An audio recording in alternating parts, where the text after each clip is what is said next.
So let's look at an example here. We're going to graph and then find the slope of the line that passes through -3, 4 and 1, -2. So step one, put these 2 points on the graph. So here we go. -3, 4, -3 on the x and 4 on the y is going to be right there. And then 1, -2, 1 on the x and -2 on the y is going to be right there. Now from any 2 points, we can draw a line. So there's the line there. Now we find the slope. Remember, slope is rise over run. So rise over run. There we go. And so rise, that's how far up or down it goes. And then run is how far to the right it goes. So normally we do start with the point on the left. So we want to start on this one here. It's furthest to the left. That way we can work our way to the right.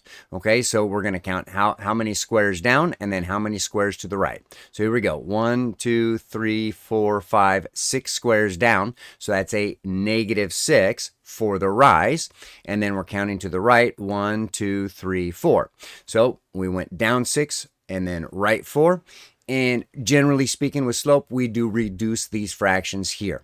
So 4 doesn't divide into -6 evenly, so we're going to go ahead and reduce it. They're both divisible by 2 because they're even. So you can leave your answer as either a -3/2 or a -3/2. Either one of those would totally be fine. As a general rule, we don't put negatives in the denominator though.